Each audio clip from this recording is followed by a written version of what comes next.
বন্ধুরা, বহুদিন পর প্রায় লাস্ট 2 ইয়ার্স থেকে আমরা কন্টেক্সচুয়াল ডিপার্টমেন্টের কোনো খবর করিনি। আজ প্রায় 2 বছর পর রাজ্যের সকল স্তরের যারা কন্টেক্সচুয়াল শিক্ষক শিক্ষিকা চুক্তিভিত্তিক কর্মচারী রয়েছেন তাদের জন্য বহুদিন পর ইচ্ছে হলো যে একটা খবর তৈরি করি। তার কারণ বেশ কিছু রুমার্স তৈরি হয়েছে, কিছুদিন থেকে পজিটিভ ভাইব আসছে যে বেতন বৃদ্ধি হতে চলেছে পার্শ্ব শিক্ষকদের, এবং শুধু পার্শ্ব শিক্ষক নয়, সর্বশিক্ষা মিশনের সঙ্গে যুক্ত কন্ট্রাকচুয়াল কর্মচারী যারা রয়েছেন, যাদের 2021 সালের বিধানসভা ভোটের আগে বেতন বৃদ্ধি হয়নি, তাদের নাকি একটা সবুজ সংকেত, একটা সম্ভাবনা দেখা দিয়েছে এবং বেশ কিছু দিন ধরেই রুমার্স তৈরি হয়েছে। আপনারা জানেন, আমরা এই চ্যানেলের প্রথম থেকে, ডিএনএ বেঙ্গল প্রথম থেকে কন্ট্রাকচুয়াল শিক্ষক শিক্ষাকর্মী থেকে শুরু করে রাজ্যের সকল স্তরের যারা কন্ট্রাকচুয়াল কর্মচারী তাদের খবর তৈরি করত। আমরা খুব কম সময়ে, খুব তাড়াতাড়ি আমাদের চ্যানেল, আপনারা আমাদেরকে সাপোর্ট করেছিলেন, আমাদের খবর নিয়মিত দেখতেন আপনারা। খুব কম সময়ে আমরা অনেক সফলতা পেয়েছিলাম। তারপর লাস্ট 2-3 বছর কন্ট্রাকচুয়ালদের আমরা খবর তৈরি করিনি। এই খবর তৈরি না করার পিছনেও কিছু রিজন আছে।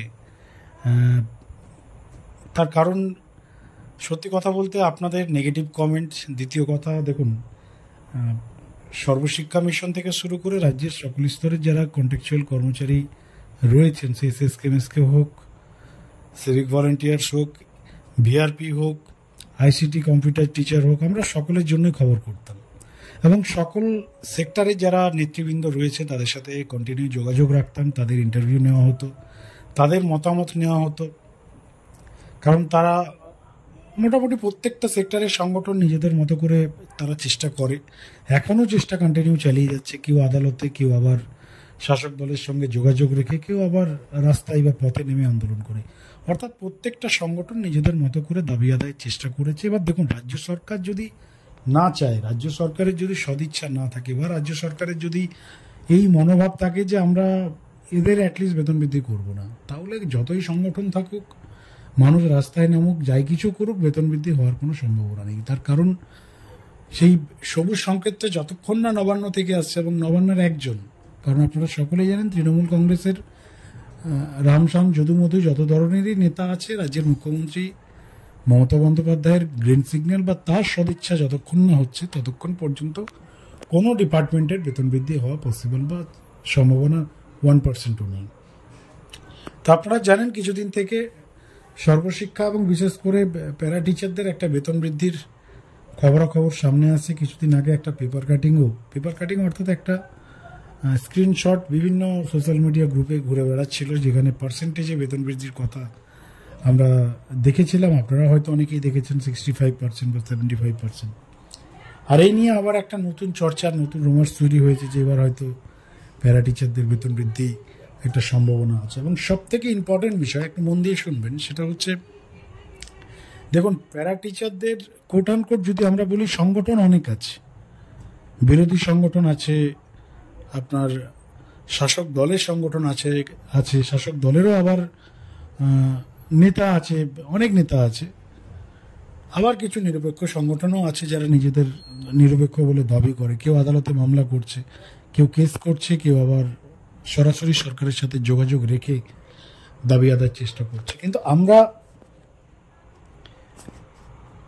যে বিষয়টাকে মোটামুটি একটু মান্যতা দিয়ে আজকের এই খবর তৈরি করছি, সেটা হচ্ছে শাসক দলের যে সংগঠন, অর্থাৎ শাসক ঘনিষ্ঠ সংগঠন বা শাসক দলের স্ট্যাবলিশ সংগঠন, বা সেই সংগঠনের যারা নেতৃবৃন্দ বা নেতারা, তাদের কাছ থেকে কি খবর আসছে, তারা কি বলছে। তার কারণ, দেখুন, রাজ্য সরকার যদি আজকে কোনো সেক্টরে বেতন বৃদ্ধি করে, তাহলে অবভিয়াসলি খবর বাইরে আসার চান্সেস খুব কম। কিন্তু যদি 1%ও সেই খবর সামনে আসে বা বাইরে আসে বা লিকেজ হয়, বা যদি কারো জানার 1%এরও সম্ভাবনা থাকে, তো সেটা অনলি ফর শাসক দল ঘনিষ্ঠ যে সংগঠন বা শাসক দলের এস্টাবলিশ যে সংগঠন।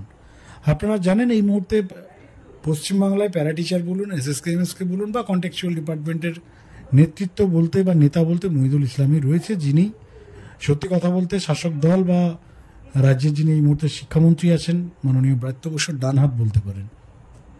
তার কারণ, মহিদুল ইসলাম মহাশয় দীর্ঘদিন রাস্তার লড়াই করেছেন, আন্দোলন করেছেন, বহু কিছু করেছেন, কিছু দাবি আদাও করেছেন, কিন্তু এই মুহূর্তে শাসক দলের নেতা ব্রাত্য বসু হাত ধরে তিনি তৃণমূলে যোগ দিয়েছিলেন। বর্তমানে শাসক দলের একাধিক সংগঠনের নেতৃত্ব রয়েছেন এবং তাদের যে সংগঠন, সেই সংগঠন কন্টিনিউ রাজ্য সরকারের সাথে যোগাযোগ রাখছে, তারা বিকাশ ভবন যাচ্ছে, বৈঠক করছে এবং তাদের মারফত যে খবরগুলো এই মুহূর্তে আমাদের কাছে এসছে তাতে অত্যন্ত পজিটিভ বার্তা, পজিটিভ নিউজ যে বেতন বৃদ্ধির একটা সম্ভাবনা আছে।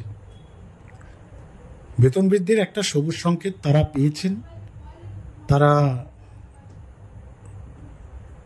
বিকাশ ভবন সূত্র বলুন, দলীয় সূত্র বলুন বা মন্ত্রী সূত্র বলুন, অর্থাৎ একাধিক সূত্র মারফত তাদের কাছে যে খবর, আমাদের বক্তব্য নয়, শাসক দলের স্ট্যাবলিশ সংগঠনের, রেজিস্টার্ড সংগঠনের, শাসক দলের মান্যতাপ্রাপ্ত সংগঠনের যে বক্তব্য, তাদের একাধিক যে সোশ্যাল মিডিয়ায় পোস্ট বলুন বা বার্তা বলুন, তাদের যেটা বক্তব্য যে একটা সবুজ সংকেত বা পজিটিভ ইঙ্গিত তারা কিন্তু পেয়েছেন এবং শীঘ্রই বেতন বৃদ্ধি হতে চলেছে রাজ্যের কন্ট্রাকচুয়াল ডিপার্টমেন্টের।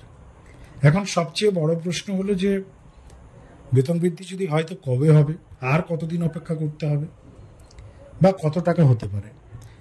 বন্ধুরা দেখুন, কবে হবে এই প্রশ্নের উত্তর আমাদের কাছেও নেই, না থাকারই কথা, এবং শাসক দলের যারা সংগঠন তাদের কাছেও নেই।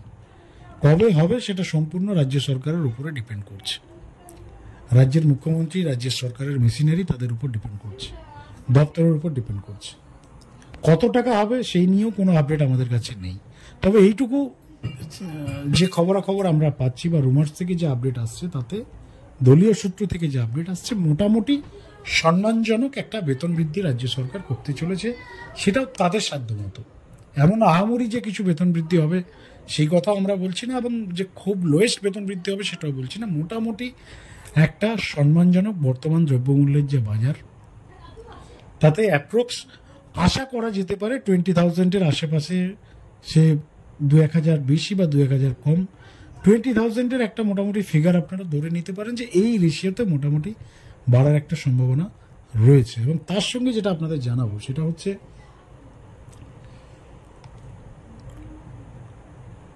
এই খবর, এই ধরনের আপডেট, এই ধরনের নিউজ তো এর আগেও বহু এসছে, বহু খবর এসছে। বন্ধুরা দেখুন, আমাদের কাছে যে আপডেট এসছে আমরা সেই বিষয়টা আপনাদের জানালাম। বিশ্বাস করা না করা, নিউজটাকে কেমনভাবে নেবেন সেটা সম্পূর্ণ আপনাদের বিষয়। যা আপডেট এসছে আপনারা অনেকেই আমাদের যারা, আর আজকের এই খবর সিরিয়াসলি বা সত্যি কথা বলতে আমাদের যারা ফলোয়ার্স রয়েছেন, সাবস্ক্রাইবার রয়েছেন, যারা এই চ্যানেলকে বিশ্বাস করে ফলো করেছেন, তাদের জন্যই আমরা বানিয়েছি। কন্টেক্সচুয়ালদের খবর আমরা লাস্ট 3 ইয়ার্স ধরে খবর তৈরি করিনি। তার কারণ সত্যি কথা বলতে কন্টেক্সচুয়ালদের যখনই কোনো খবর নিয়ে আসতাম, এর আগের কথা বলছি, লাস্ট 3 ইয়ার্স আগের কথা বলছি, দেখুন খবর নিয়ে আসতাম, আপনাদের একাধিক নেগেটিভ মন্তব্য, নেগেটিভ রিভিউজ আমরা পেয়েছি, যার ফলস্বরূপ ধীরে ধীরে খবরগুলো টোটালি হাইড করারই চেষ্টা করেছি। আমরা ভেবেছিলাম যে যতক্ষণ না মোটামুটি ঠিকঠাক খবর পাবো আমরা আপনাদের বিষয়ে টেলিকাস্ট করবো না। তো আমরা মনে করলাম যে এই বিষয়টা আপনাদের জানানোর দরকার। আর এই বিষয় নিয়ে আপনাদের মতামত অবশ্যই লিখে জানান আমাদের কমেন্ট সেকশনে। আপনাদের মন্তব্য অত্যন্ত ইম্পর্টেন্ট আমাদের কাছে। গালিগালাজও করতে পারেন, নো প্রবলেম। আপনাদের স্বতঃস্ফূর্ত মতামত আমরা চাইছি আমাদের কমেন্ট সেকশনে। তারপর দেখুন বাকি কি হবে না হবে, কত টাকা বাড়বে না বাড়বে, আদৌ বাড়বে কিনা সেটা সময় বলবে। আমরা ওয়েট করছি, আপনারাও দেখুন। আর এরপরও যদি কোনো আপডেট এসে থাকে আমরা আপনাদের সাথে শেয়ার করার চেষ্টা করব। সকলে ভালো থাকবেন, সুস্থ থাকবেন। ধন্যবাদ।